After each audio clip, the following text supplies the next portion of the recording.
Hello दोस्तों, स्वागत है आप सभी लोगों का हमारे यूट्यूब चैनल कॉमर्स के गुरु में। मेरा नाम है लक्ष्मी शंकर गुप्ता और आज इस वीडियो में हम लोग बात करने वाले हैं बीएचयू बीकॉम एंट्रेंस एग्ज़ाम 2021 के बारे में।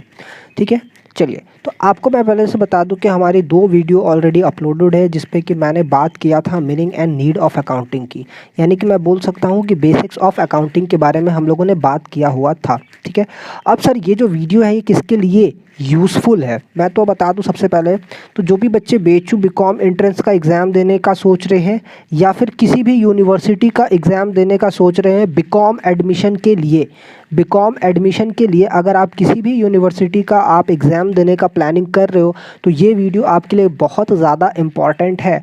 उसके बाद में अगर आपको बता दूं कि अगर आप लोगों का CU सेट आता है, अगर आप लोगों का CU सेट आता है तो ये जो वीडियो है ये उसमें भी आपको काफ़ी ज़्यादा हेल्प करेगा। अगर आपका CU सेट आ जाता है एग्ज़ाम का, यानी कि central university common entrance test अगर होता है तो उसमें भी ये वीडियो या जो इस वीडियो के कंटेंट है या जो मेरे लास्ट 2 वीडियो अपलोड किए हैं वो आपको वहाँ पे भी हेल्प करेगा। ठीक है, आ जाइए। तो सबसे पहले हम लोग वीडियो को स्टार्ट करने से पहले कुछ बातें आपको बता दें। सबसे पहले मैं अपने बारे में बता दूं आपको, तो मेरा नाम है लक्ष्मी शंकर गुप्ता, मैं CA फाइनल का स्टूडेंट हूं। मैंने JRF कॉमर्स से करके रखा हुआ है और फिर मैंने बीकॉम और MCOM मैंने कंप्लीट कर लिया है। फिर उसके बाद मैं आपको बता दूं कि जब मैंने BHU MCOM एंट्रेंस का एग्ज़ाम दिया था तो मैंने रैंक गेन किया था, मैंने टॉप 10 में अपना प्लेस सिक्योर किया था। मेरे 7th रैंक आए थे जनरल में और 3rd रैंक आई थी मेरे OBC में। ठीक है, तो ये रहा मेरा प्रोफाइल। अब आ जाते हैं इस वीडियो के मेन पार्ट पे जो कि आपका मेन फोकस रहेगा यहाँ पे, मल्टीपल चॉइस क्वेश्चंस। ठीक है, MCQ questions on basics of accounting. ये पूरा का पूरा बेसिक्स ऑफ अकाउंटिंग के ऊपर क्वेश्चंस है। टोटल 50 क्वेश्चन मैं आपको इस वीडियो में कराने वाला हूँ। बहुत ही ज़्यादा यूज़फुल है।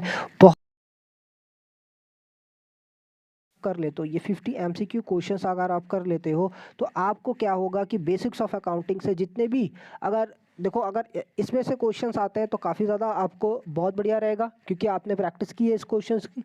अगर इससे मिलता जुलता भी क्वेश्चन आएगा तो हम लोग आराम से कर ले जाएंगे क्योंकि मैं आपको पूरे के पूरे क्वेश्चंस को प्रॉपरली एकदम बढ़िया से एक्सप्लेन करते हुए कराऊंगा। ठीक है, आ जाइए। तो पहले मैं सबसे पहले क्वेश्चन में आता हूँ। सबसे पहला वाला जो क्वेश्चन है ये देखिए क्या लिखता है।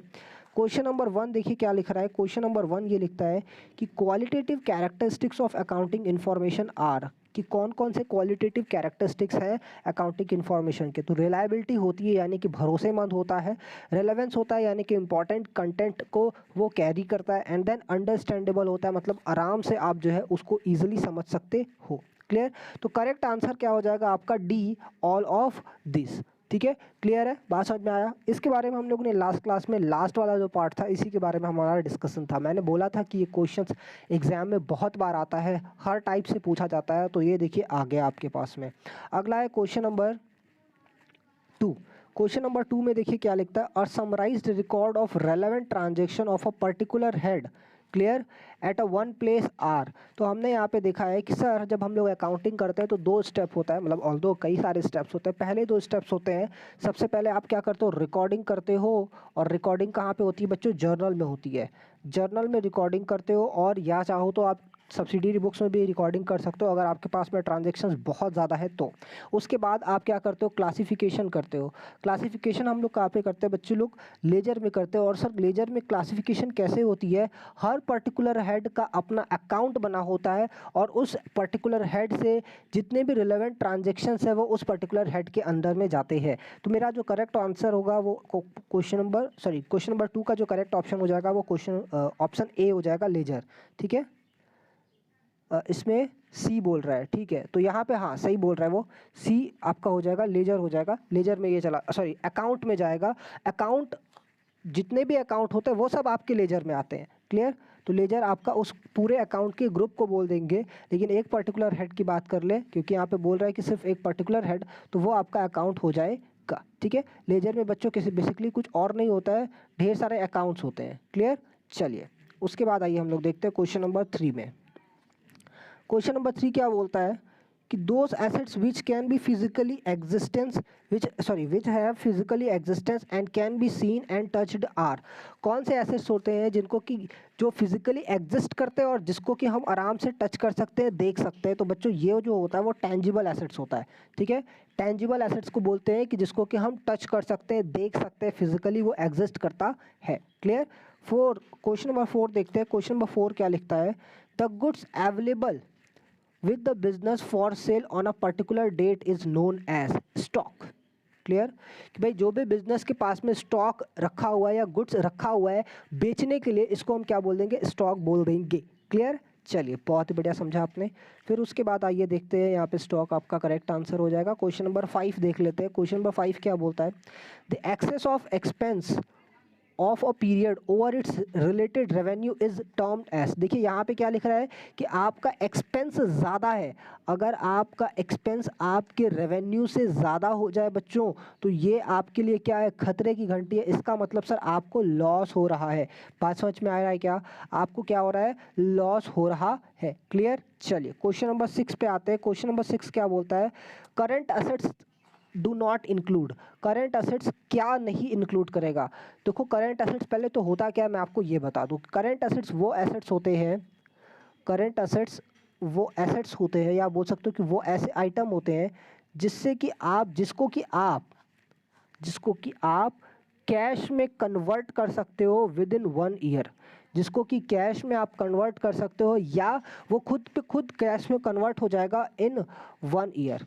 ठीक है। ये 1 ईयर सर कैसे?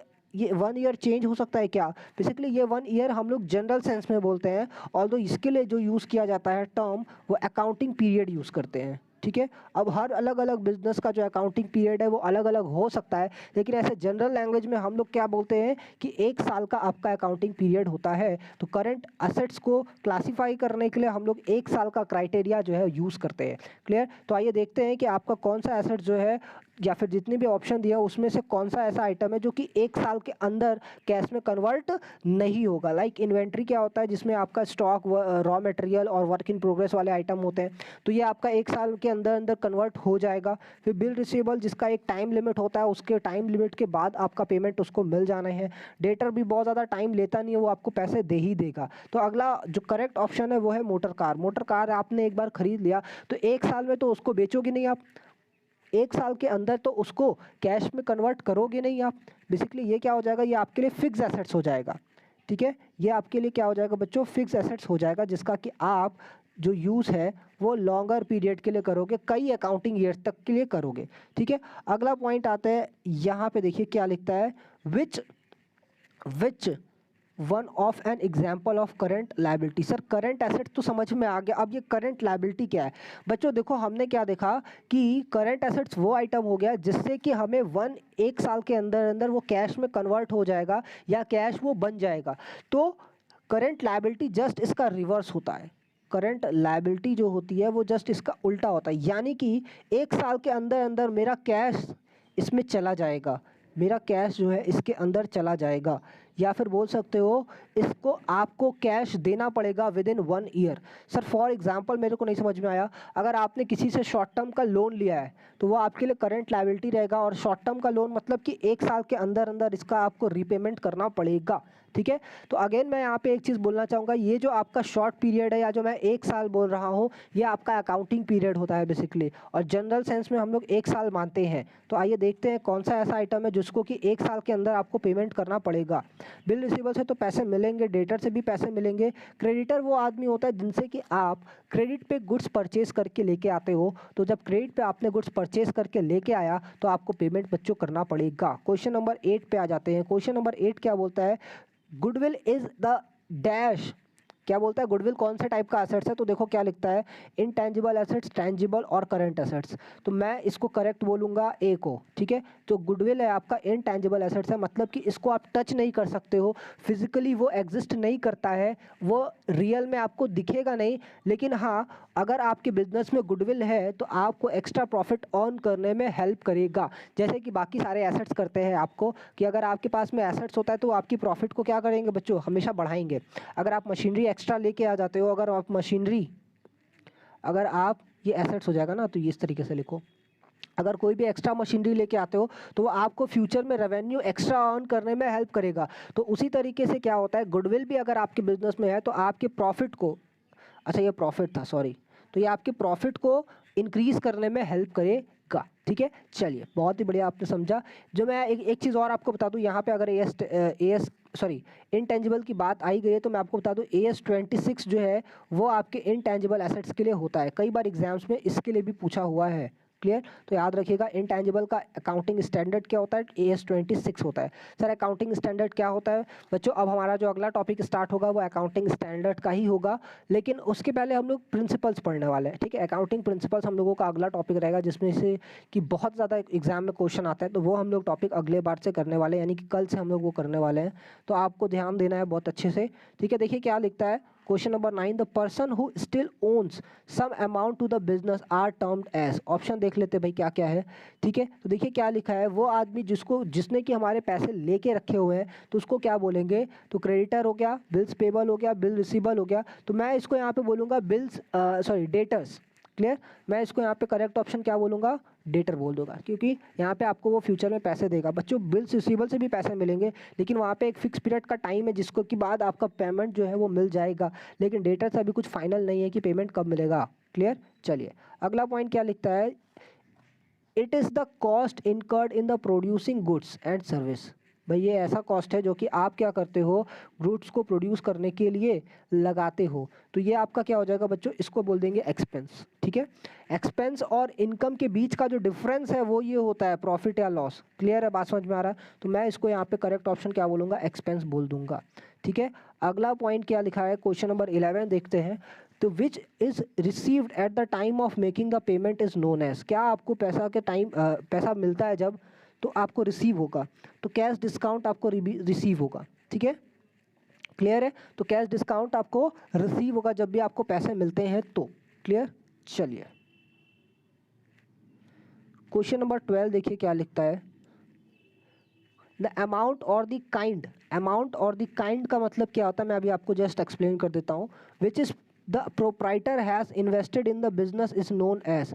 जो भी प्रोप्राइटर बिजनेस में इन्वेस्ट करता है, अमाउंट या कोई भी काइंड, अमाउंट या कोई भी काइंड, उसको क्या बोल देंगे हम लोग? कैपिटल बोल देंगे। उसको हम क्या बोल देंगे बच्चों? कैपिटल बोल देंगे। सर काइंड का मतलब भी समझ में आया, अमाउंट तो समझ में आ गया कि बिजनेस स्टार्ट करने के लिए हम क्या लगा रहे हैं सर? पैसे लगा रहे हैं, तो इसको हम लोग क्या बोल दिए? अमाउंट बोल दिए, ठीक है। अगर बिजनेस स्टार्ट करते वक्त हम लोग कोई एसेट्स लेके आ गए, सपोज कर लीजिए मेरे घर पे पड़ा हुआ कंप्यूटर है, अब मैं उसको बिजनेस में यूज़ करूंगा, बिजनेस जब स्टार्ट करने जा रहा हूँ, तो ये कंप्यूटर आपका क्या हो जाएगा बच्चों? कैपिटल बोला जाएगा, क्लियर। चलिए आ जाइए, अब यहाँ पे देखिए क्या लिखता है, the documentary evidence in support of a transaction is known as. क्या बोलेंगे उसको? जो डॉक्यूमेंट्री आपको हेल्प करता है एविडेंस दिखाने के लिए, तो ये हो जाएगा आपका वाउचर्स, जिसको हम बोलते हैं कि आपका क्या होता है, ये एक तरीके का सोर्स डॉक्यूमेंट होता है जो कि आपके ट्रांजेक्शन्स को दिखाता है कि हाँ सच में आपका ट्रांजेक्शन हुआ है, कितने अमाउंट से हुआ है, कौन से अकाउंटिंग पीरियड में हुआ है, किसने किया है, ये सारी चीज़ें यहाँ पे आपको मिल जाएंगी अगर आप सोर्स डॉक्यूमेंट देखोगे या वाउचर देखोगे, ठीक है। हमने क्वालिटेटिव कैरेक्टरिस्टिक्स देखे थे अकाउंटिंग इन्फॉर्मेशन के, जिसमें एक इन्फॉर्मेशन था रिलायबिलिटी, भरोसेमंद। तो रिलायबिलिटी में एक फीचर था भरोसेमंद कब बोला जाएगा? जब हम इसको वेरीफाई कर सके, ठीक है। अपने डेटा को, जो मेरा अकाउंटिंग इन्फॉर्मेशन है वो वेरीफाइबल हो, वेरीफाइबल हो। तो वेरीफाइबल होने के लिए आपके पास में क्या होना चाहिए बच्चों? सोर्स डॉक्यूमेंट होना चाहिए। अगर आपके पास में हर ट्रांजेक्शन का सोर्स डॉक्यूमेंट है, हर ट्रांजेक्शन का प्रॉपर आपने बिल मेंटेन करके रखा हुआ है, तो आप किसी भी अकाउंटिंग इन्फॉर्मेशन को आराम से वेरीफाई करवा सकते हो। तो जितना भी आप डॉक्यूमेंट मेंटेन करके रखोगे, जितना भी आपने एक्सपेंसेस का प्रूफ कर बना के रखा है, उतना ज़्यादा आपका जो अकाउंटिंग इन्फॉर्मेशन है वो रिलायबल रहेगा। चलिए आ जाइए क्वेश्चन नंबर 14 पे आते हैं। क्या लिखता है, a document given by the seller to the buyer for the sales of goods और the provision of services on credit. Credit के टाइम पे कौन सा बिल सेलर देता है बायर को? या तो वो गुड्स को सेल करे या कोई सर्विस प्रोवाइड करे, उस केस में तो उसको क्या बोलते हैं बच्चों? हम उसको बोलते हैं इनवॉइस। हम उसको क्या बोलते हैं? इनवॉइस, ठीक है। चलिए कैश मेमो तो आपका कैश ट्रांजैक्शन के टाइम देते हैं, तो यहाँ पे साफ बोला हुआ था कि आपका जो ट्रांजैक्शन है वो क्रेडिट ट्रांजैक्शन है, तो उस केस में हम लोग क्या बोलते हैं? इनवॉइस देते हैं। अच्छा डेबिट नोट कब होता है? डेबिट नोट कब इशू करते हैं, ये आप मेरे को कमेंट में बताओगे, ठीक है। तो क्वेश्चन नंबर 14 में मैंने आपसे पूछा कि डेबिट नोट कब इशू किया जाता है, ये आप मेरे को कमेंट में बताओगे, ठीक है। चलिए क्वेश्चन नंबर 15 देखते हैं क्या लिखता है। Question number 15, any dealing between the two parties और the person which must be recorded and which can be measured in the terms of money is called. अरे वाह, क्या क्वेश्चन है। मतलब कोई भी ट्रांजेक्शन जो हो रहा है, अगर हम उसको, ट्रांजेक्शन तो मैंने ऑप्शन ही बोल दिया भाई, देखिए यही करेक्ट ऑप्शन हो जाएगा कि अगर कोई भी डीलिंग होती है दो पर्सन के बीच में, कोई भी कॉन्ट्रैक्ट होता है दो पर्सन के बीच में, जिसको कि हम क्या करते हैं, मॉनेटरी टर्म्स में कन्वर्ट कर सकते हैं। और सबसे ज़्यादा इंपॉर्टेंट बात यहाँ पे क्या लिखा है, दैट मस्ट बी रिकॉर्डेड। तो और आपको मालूम है कि बच्चों हम लोग अकाउंटिंग में क्या रिकॉर्ड करते हैं, ट्रांजैक्शंस एंड इवेंट्स को रिकॉर्ड करते हैं। तो ट्रांजैक्शंस जो होते हैं वो दो लोगों के बीच में किए जाते हैं, जिसको कि रिकॉर्ड करना बहुत ज़्यादा ज़रूरी है। और दूसरा चीज़ क्या रिकॉर्ड होता है, वो होता है आपका इवेंट। क्लियर है, वो क्या होता है, इवेंट होता है। ठीक है, चलिए आ जाइए अगला देखते हैं, क्वेश्चन नंबर 16। क्वेश्चन नंबर 16 क्या लिख रहा है, क्वेश्चन नंबर 16 ये लिखता है the excess of current assets over the current liability is called. अरे बाप रे बाप, ये क्या बोल गया, the excess of current assets over the current liability is known as. इसको क्या बोलेंगे, तो इसको वर्किंग कैपिटल बोलेंगे। वर्किंग कैपिटल का फॉर्मूला क्या होता है, working capital is equal to current assets minus current liability.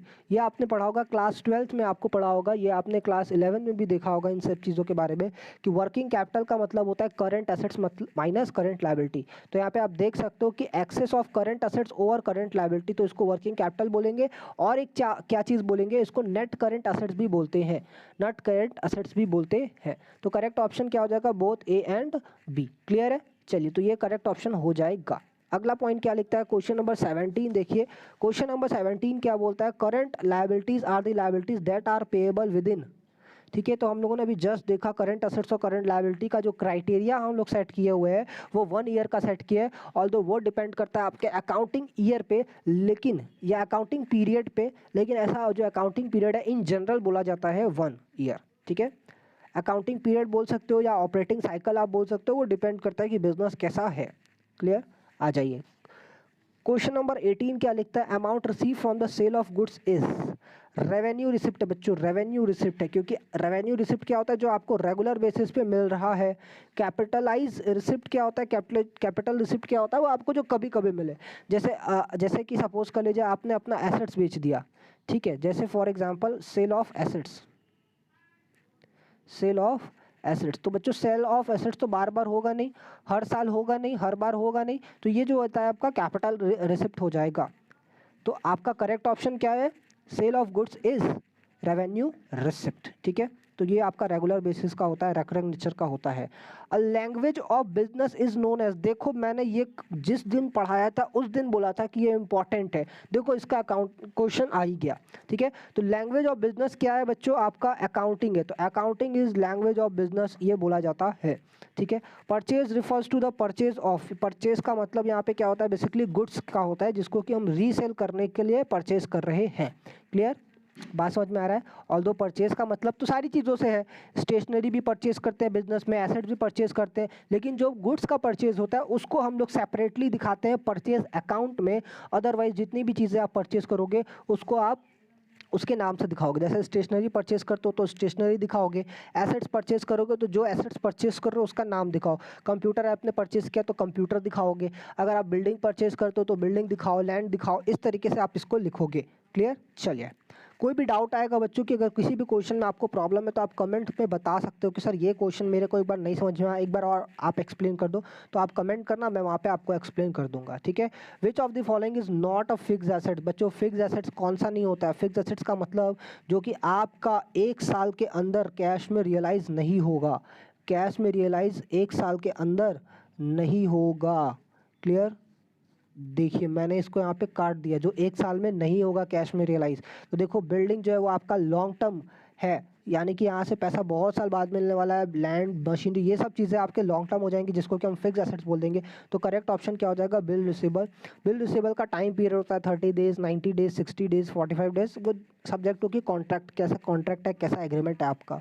ठीक है, question number 22, which of the following is not a current assets. कौन सा इसमें से करंट असेट्स नहीं है, तो देखो यहाँ पे प्लांट जो है वो आपका लॉन्ग टर्म एसेट्स होता है, फिक्स एसेट्स होता है, तो ये आपका करंट असेट्स नहीं है बच्चों। क्लियर, बाकी जो है आपके करंट असेट्स हैं। ठीक है, चलिए क्वेश्चन नंबर 23 क्या बोलता है? द अमाउंट ऑफ कैश और goods which is withdrawn by the proprietor from the business for its private use is called drawings.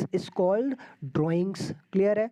Capital है और दूसरा ऑप्शन एक्सपेंस है और एक्सपेंडिचर है, तो ये सब ऑप्शन नहीं होगा। करेक्ट ऑप्शन क्या हो जाएगा आपका? ड्राइंग्स। ठीक है, चलिए आगे चलते हैं। जब भी कोई ओनर अपने पर्सनल यूज़ के लिए बिजनेस में से कुछ भी विड्रॉ करता है, कुछ भी का मतलब क्या है?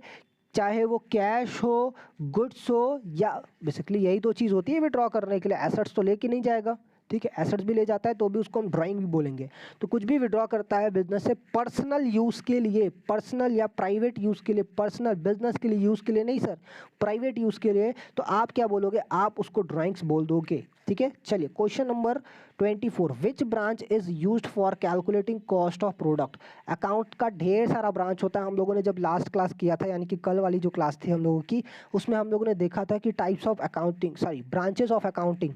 ठीक है, तो उसमें हम लोगों ने ढेर सारे पढ़े थे। फिनांस अकाउंटिंग के बारे में पढ़ा था, मैनेजमेंट, कॉस्ट और सोशल रिस्पॉन्सिबिलिटी पढ़ा था, टैक्स अकाउंटिंग पढ़ा था। तो ये सब चीज़ें हम लोगों ने पढ़ी थी। तो कॉस्ट के लिए कौन रिस्पॉन्सिबल होता है? तो कॉस्ट अकाउंटिंग। क्लियर? तो करेक्ट ऑप्शन आपका कॉस्ट अकाउंटिंग हो जाएगा।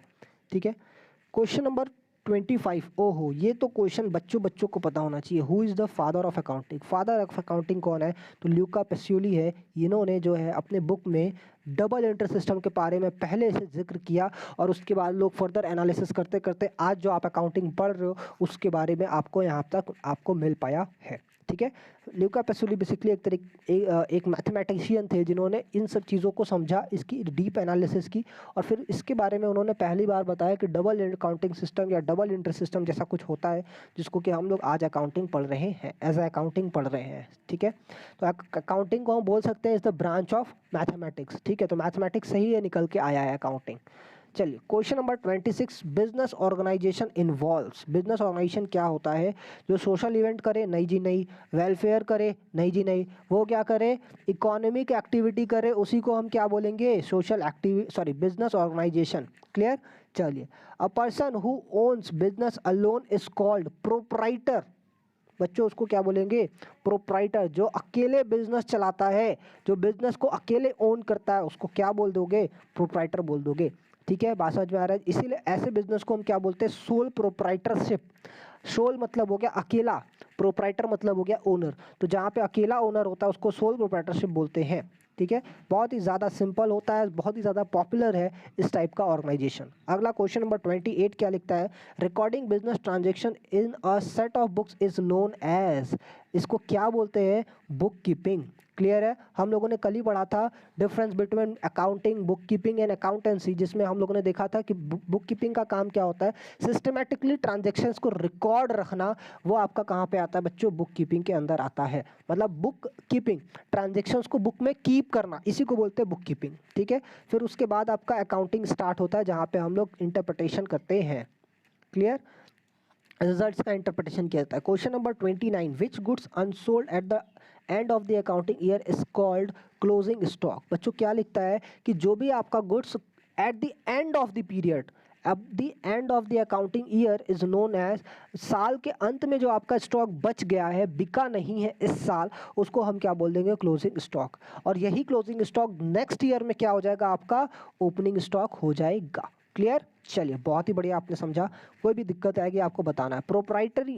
Property of the business is called assets. किसी भी बिजनेस का जो प्रॉपर्टी होता है उसको हम क्या बोलते हैं सर? उसकी वो एसेट्स है। क्लियर है? बात समझ में आ रहा है? चलिए, तो स्टार्टिंग में जब हम एसेट्स के बारे में बताते हैं बच्चों को क्लास 11th में या जब बेसिक में हम लोग बताते हैं, क्योंकि एसेट्स तो उनके लिए एक नया टर्म होता है, तो हम बोलते हैं बच्चों क्या होता है कि जो प्रॉपर्टी होती है बिजनेस की ना, उसी को एसेट्स बोलते हैं। जिस पे बोल सकता है बिजनेस की नहीं ये मेरी प्रॉपर्टी है, मैं इसका ओनर हूँ, ऐसा करके, तो वो उसका एसेट्स हो जाएगा। किसका? बिजनेस का। ठीक है, चलिए अगला पॉइंट देखिए क्या लिखता है? Winning a court case is an example of. चलिए आइए देखते हैं, यहाँ से आपका स्टार्ट होता है कि अब आपको क्या पता है। ठीक है, तो देखिए मैं जो हूँ क्वेश्चंस को इस तरीके से मैंने सेट किया है कि आपका थोड़ा सा जो स्किल है वो बढ़ता जाए। क्लियर? तो जब आगे चलोगे तो आपका जो अंडरस्टैंडिंग है या फिर जो क्वेश्चन का लेवल है वो धीरे धीरे बढ़ेगा। तो कोर्ट में अगर आप केस जीतते हो तो उसको क्या बोलेंगे बच्चों? इसको हम लोग बोलेंगे गेन। ठीक है, तो सर प्रॉफिट, इनकम और रेवेन्यू में क्या डिफरेंस है और गेन में क्या डिफरेंस है? प्रॉफिट क्यों नहीं बोल सकते? प्रॉफिट हुआ ना मेरे को। देखो क्या बोलते हैं, होता क्या है कि अगर हम कोई गुड्स सेल किए, देखो ये गुड्स हमने सेल कर दिया, तो जो भी पैसा आपको मिला, जो भी आपको पैसा मिला, इसको बच्चों हम क्या बोल देंगे, रेवेन्यू। क्लियर। अब इस पर्टिकुलर गुड्स को, ये जो मेरा गुड्स था, इसको प्रोड्यूस करने के लिए मेरा कुछ ना कुछ कॉस्ट लगा होगा, मेरा कुछ ना कुछ एक्सपेंस हुआ होगा। तो अगर इस रेवेन्यू में से हम इस एक्सपेंस को माइनस कर दें, इस कॉस्ट को माइनस कर दें, तो बच्चों मेरे पास जो आएगा उसको हम क्या बोलेंगे, इनकम बोलेंगे। हम उसको क्या बोलेंगे, इनकम बोलेंगे। क्लियर। तो ये तो एक गुड्स का हुआ सर, ये तो एक गुड्स का हुआ, या बोल सकते हैं कि एक जगह से हमको इनकम हो रही है। अगर जितने भी आपके गुड्स बिक रहे हैं, जितने भी आपके सोर्सेज हैं इनकम के, अगर उन सबको आप एक्यूमुलेट कर दो तो बच्चों ये क्या हो जाएगा, प्रॉफिट। अगर आप इसको एक्यूमुलेट कर दो, मतलब सबको जोड़ दो, सारे इनकम को जोड़ दो, सारे इनकम को जोड़ दो, तो ये आपका क्या हो जाएगा, ये आपका प्रॉफिट हो जाएगा। ठीक है, चलिए बहुत ही बढ़िया, आपको आ गया। अब सर गेन क्या होता है? देखो होता क्या है कि प्रॉफिट के लिए आप जी तोड़ मेहनत करते हो, आप चाहते हो कि आपके बिजनेस में आप मतलब मन लगा के काम करते हो कि आपको प्रॉफिट हो जाए, लेकिन आप क्या करते हो, गेन के लिए कभी भी प्लानिंग नहीं करते हो, कभी भी जी तोड़ मेहनत नहीं करते हो। गेन तो सर हो जाता है बिना किसी एफर्ट के। लाइक यहाँ पे आपने क्या एफर्ट, मतलब कहने का है कि जो आपका मेन एफर्ट है, जो आपका बिजनेस करने का एफर्ट है, वो आप नहीं करते हो, क्योंकि आप जो है गुड्स को सेल करने के लिए आप एडवर्टीजमेंट करते हो, अलग अलग एम्प्लॉयज़ को रखते हो, गुड्स को प्रोड्यूस करते हो, तो ये आपका मेन बिजनेस का एफर्ट है, मेन आपका बिजनेस का ऑपरेशन है। तो उससे जो आपको इनकम होगा, जो प्रॉफिट होगा, उसको हम लोग प्रॉफिट बोलेंगे। लेकिन जो आपका मेन बिजनेस नहीं है, अगर उससे कोई इनकम हो गया, अनएक्सपेक्टेड इनकम हो गया, तो ये आपके लिए गेन हो जाएगा। ठीक है, जैसे कि अगर आपने कोई एसेट्स बेचा और उस पर प्रॉफिट हो गया, तो वो आपके लिए गेन हो जाएगा। कभी भी आपने उसके लिए प्लानिंग नहीं किया था, कभी भी आपने उसके लिए सोचा नहीं था कि आप कोर्ट में केस जीतोगे, लेकिन आपने उसके लिए क्या किया, आपको जब केस जीत गए हो तो वो आपका नॉन ऑपरेटिंग है, या फिर बोल सकते हो बिजनेस से रिलेट नहीं है, तो ऐसे वाले प्रॉफिट को हम लोग क्या बोलते हैं बच्चों, गेन बोलते हैं। ठीक है, अगला पॉइंट क्या लिखता है, देखिए यहाँ पे हम लोग इसके बारे में बहुत बार पढ़ चुके हैं, फिर से हम लोग देखने जा रहे हैं कि objective of accounting are. Accounting के ऑब्जेक्टिव क्या होते हैं? देखो कई ढेर सारे ऑब्जेक्टिव होते हैं। सबसे पहला तो बोलता है प्रॉफिट और लॉस कैलकुलेट करने के लिए, रिजल्ट फाइंड आउट करने के लिए हम लोग बनाते हैं, सिस्टमैटिक रिकॉर्ड रखने के लिए बनाते हैं, और फिनेंशियल पोजीशन अपना फाइंड आउट करने के लिए भी बनाते हैं। तो मैं यहाँ पे उसको बोलूँगा ऑल ऑफ दिस जो है आपका करेक्ट ऑप्शन है।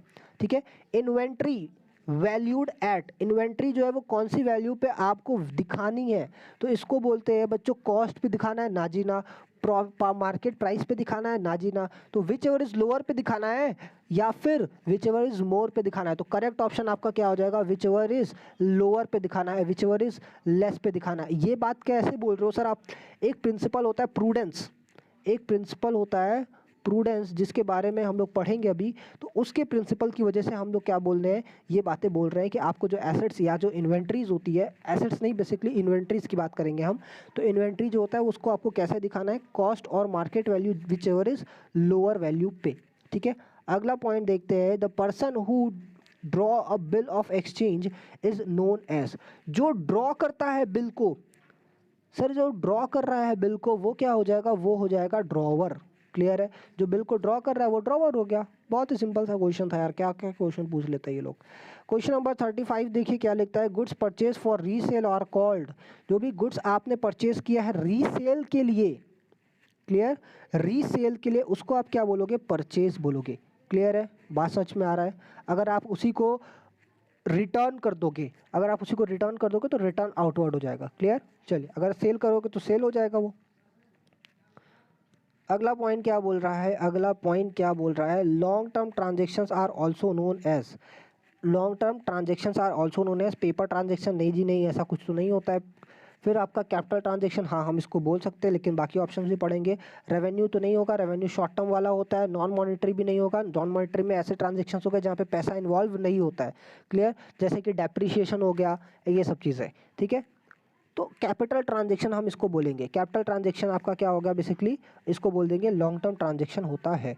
ठीक है, अगला क्वेश्चन में आते हैं, देखिए क्या लिखता है, which one is the capital transaction. अब बोलता है कि पहले तो हम लोग देखिए लॉन्ग टर्म ट्रांजेक्शन को कैपिटल बोल दिया। अब कैपिटल होगा क्या, कैपिटल ट्रांजेक्शन में क्या आ जाएगा, परचेज ऑफ गुड्स, नहीं वो आपका रेगुलर बेसिस पे होता है। पेमेंट ऑफ वेजेस, नहीं वो रेगुलर बेसिस पे होता है। सेल्स ऑफ गुड्स, वो भी आपका रेगुलर बेसिस पे होता है।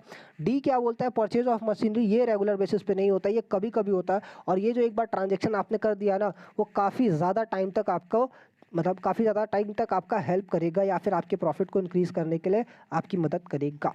ठीक है, चलिए अगला पॉइंट क्या लिखता है, the financial information provided by accounting system is needed bye, कौन कौन इसको चाहता है। देखिए मैंने जब ये टॉपिक स्टार्ट किया था आपका, पहला ही टॉपिक आपको मैंने पढ़ाया था यूजर्स ऑफ अकाउंटिंग इन्फॉर्मेशन, बहुत ही इंपॉर्टेंट होता है, बहुत ज़्यादा इससे क्वेश्चन आते हैं। तो बेसिकली ये जो क्वेश्चन पूछ रहा है कि कौन कौन अकाउंटिंग इन्फॉर्मेशन को यूज़ करेगा, तो कौन कौन करता है बच्चों, ओनर करता है, क्रिएटर करता है, मैनेजमेंट करता है, तो ऑल ऑफ दिस। ठीक है, ऑल दो और भी लोग हैं जिसको कि हमने दो कैटेगरी में बांटा है, इंटरनल और external users of accounting information, ऐसा करके हम लोगों ने बोला है। क्वेश्चन नंबर 39, क्वेश्चन नंबर 39 क्या लिखता है, a document prepare to authorise and describe expenditure is termed as. ठीक है, कौन सा जो है आपका कौन सा ऐसा डॉक्यूमेंट है जो कि आपका बताया गया है एक्सपेंडिचर के लिए, तो वो हो जाएगा आपका वाउचर। ठीक है, बेसिकली वो क्या हो जाएगा, वाउचर। कैश सेल परचेज के लिए आपका कैश मेमो, बिल आपका ऐसा नॉर्मल, और डेबिट नोट जो होता है वो आपका, आप बताओगे कहाँ क्या होता है, क्यों होता है, क्योंकि मैंने वहाँ पे कमेंट में पूछा, तो आप इसके लिए क्या बोल दोगे, वाउचर इसको बोल दोगे। ठीक है, जो एक्सपेंसेस करते हैं हम लोग उसके लिए वाउचर इशू कर देते हैं। A percentage reduction from the list price of a merchandise allowed to retailers by the wholesaler is called, wholesaler जब आपको मर्चेंडाइज को एक परसेंटेज अलाउ करता है, डिस्काउंट अलाउ करता है, रिडक्शन अलाउ करता है, तो इसको क्या बोलते हैं बच्चों, ट्रेड डिस्काउंट बोलते हैं।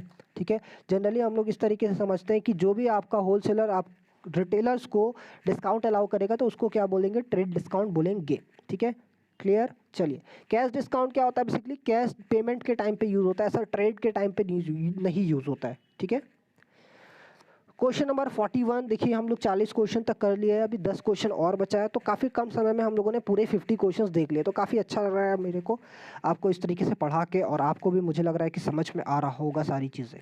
क्या लिखता है, current assets minus current liability, ओ हो, अभी तो हमने देखा सर वर्किंग कैपिटल ही तो होता है, और क्या बोलते हैं इसको, नेट करंट असेट्स भी बोलते हैं। ठीक है, नेट करंट असेट्स भी बोलते हैं इसको। चलिए अगला क्वेश्चन पे आते हैं, double entry system means, double entry system means क्या होता है, डबल एंट्री सिस्टम का मतलब क्या होता है, entry in two sets of books of accounts, नहीं जी नहीं, एंट्री इन टू डेट्स, नहीं, entry for two aspect of transaction, entry for one aspect of the transaction, तो करेक्ट ऑप्शन क्या हो जाएगा आपका, entry for two aspects of transaction. जैसा कि हम लोग जानते हैं कि हर ट्रांजेक्शन का जो होता है ना वो दो आस्पेक्ट होता है, दो आस्पेक्ट होता है हर एक ट्रांजेक्शन का, तो वो उन दोनों आस्पेक्ट्स को जब आप रिकॉर्ड करते हो तो उसको हम क्या बोलते हैं बच्चों, डबल अकाउंटिंग सिस्टम बोलते हैं। ठीक है, the activities of selecting processing, the activities of selecting processing and reporting the information can be described as, तो हम इसको क्या बोल देंगे, अकाउंटिंग। क्लियर है, हम इसको क्या बोल देंगे, अकाउंटिंग। ठीक है, चलिए आ जाइए, देखिए क्या लिखता है, वो कौन सा एक्टिविटी है जहाँ पे हम क्या करते हैं, इंफॉर्मेशन को सेलेक्ट करते हैं, प्रोसेस करते हैं और रिपोर्ट करते हैं।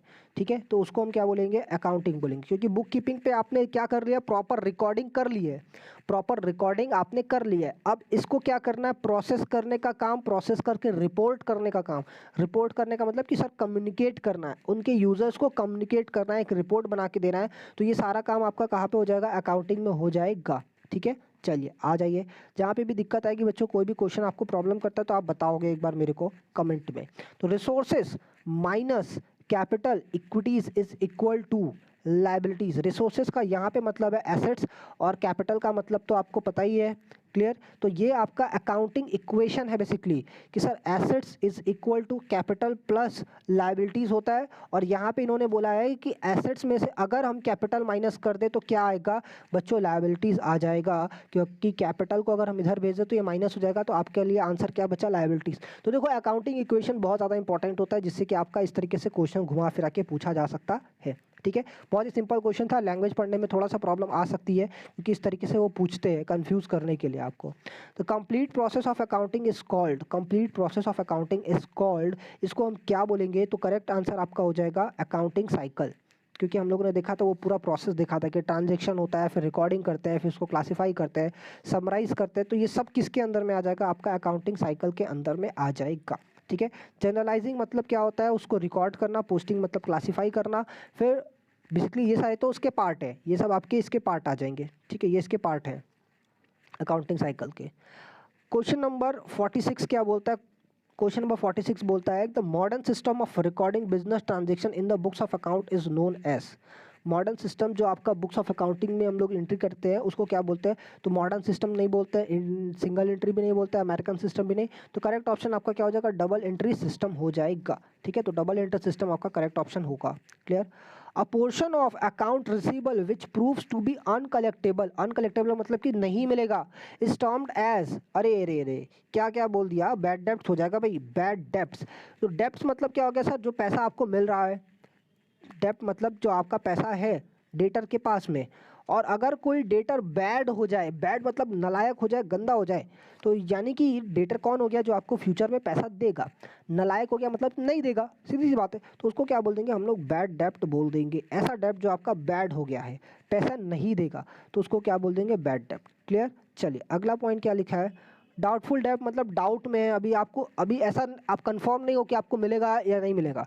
ठीक है, बैड डेप्ट मतलब एकदम कंफर्म हो कि पैसा नहीं देगा, अब वो गया, इंसॉल्वेंट हो गया, या हो सकता है डेटर की डेथ हो गई है। ठीक है, तो ये आपका बैड डेप्ट हो गया। लेकिन डाउटफुल मतलब कि आपको डाउट लग रहा है कि यार मिलेगा नहीं मिलेगा, अभी भी क्वेश्चन मार्क है। तो ऐसे के लिए हम क्या बनाते हैं? प्रोविज़न बना लेते हैं। फ्यूचर में अगर हमें लगता है कि कोई प्रॉब्लम आने वाली है तो हम उसके लिए क्या बना लेते हैं? प्रोविज़न बना लेते हैं। ठीक है, चलिए तो करेक्ट आंसर आपका बैड डेप्ट हो जाएगा।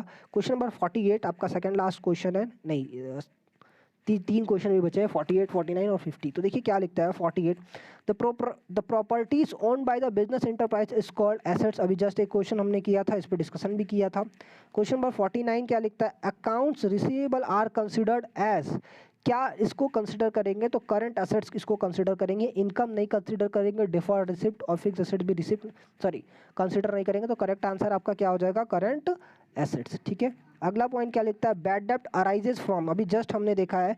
तो ये कब अराइज होगा? जब आप क्रेडिट पे सेल करोगे। क्रेडिट पे सेल करोगे, देखो कैसे साइकिल बनती है। क्रेडिट सेल किया आपने, ठीक है, तो वो आपका डेटर बनेगा। अभी डेटर अगर आपका बैड प्रूव हो जाए तो वो क्या हो जाएगा? बैड डेप्ट। ठीक है, तो आपसे पिछले वाले क्वेश्चन में डेटर से पूछा कि बैड डेप्ट हो गया। क्लियर? अभी यहाँ पे क्या बोल रहा है कि बैड डेप्ट कहाँ से आता है, कहाँ से लिंक करेगा? तो बच्चों आपका करंट सेल से क्रेडिट सेल से लिंक करेगा। तो ये रहे आपके टोटल 50 क्वेश्चंस। ये पीडीएफ आपको हमारे चैनल से मिल जाएगा, जहाँ से आप बाद में भी रिवीजन कर सकते हो एमसीक्यू क्वेश्चंस के। बाकी आपको ये वीडियो मिल जाएगा, अवेलेबल हो जाएगा हमारे यूट्यूब चैनल पे। ठीक है, तो आप चाहो तो इसको फटाफट रिवाइज करने के लिए बस आपको क्या करना है? वीडियो लगाना है, आंखें बंद करके बस मेरी बातों को सुनते जाना हो। इससे आपके पूरे के पूरे 50 क्वेश्चंस बेसिक्स ऑफ अकाउंटिंग के रिवाइज हो जाएंगे। इसी तरीके से हम बाकी चैप्टर्स के लिए भी आपके वीडियोस लेके आएंगे। जब जैसे जैसे चैप्टर्स होते जाएंगे एमसीक्यू क्वेश्चंस आपके इसी तरीके से लेते आएंगे। काफ़ी कम टाइम में आपका पूरा का पूरा सिलेबस जो हम लोग रिवाइज करवाने वाले हैं विथ एमसीक्यूज़, ताकि आपको किसी भी एग्जाम में कोई भी प्रॉब्लम नहीं आए। तो थैंक यू फॉर वॉचिंग। अब हम लोग मिलते हैं नेक्स्ट वीडियो में।